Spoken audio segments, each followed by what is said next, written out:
Today is the 90th anniversary of the Old Mill Avenue Bridge and the first day of National Historic Preservation Month.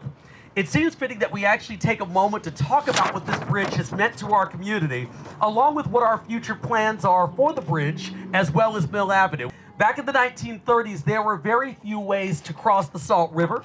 Cars were reasonably new inventions, and at the time of the construction, the Old Mill Bridge was the only automobile crossing for the entire river.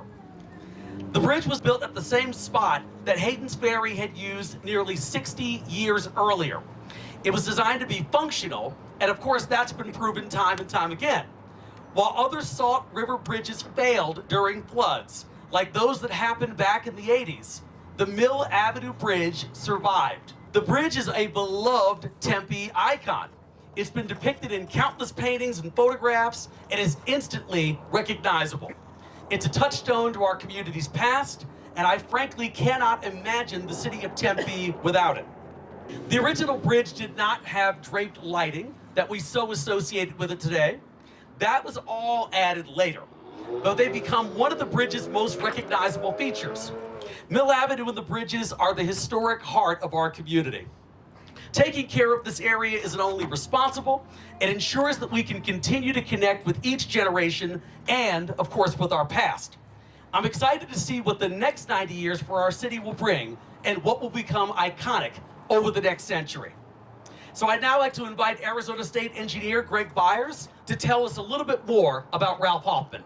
Ralph Hoffman was a leader and innovator who left behind an incredible legacy.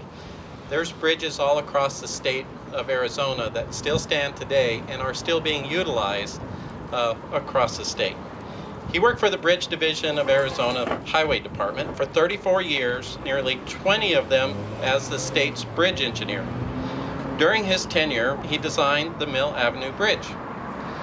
The aesthetics and function of this bridge have benefited drivers and the public for a century. We're proud to be here and join Tempe, as well as Mr. Hoffman's family, in honoring his work. On behalf of my grandfather, my mother who turns 95 this month, who really wished she could have been here, and the rest of my family, this is really very, very special to us. My grandfather built his bridges, as you all know, form and function. He built them to last. We grew up with my mother always saying, Daddy put all of his bridges into bedrock. They don't do that anymore.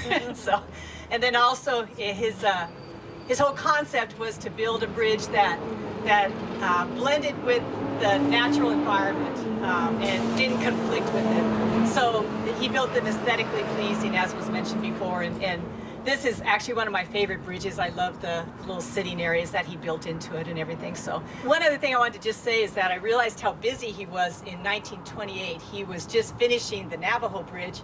He was just initiating this bridge, and my mother was born in 1928, so it was a busy time. So anyway, again, thank you all very, very much. I appreciate it. So with that said, I wanted to once again proclaim that today is Ralph Hoffman Day in the city of Tempe.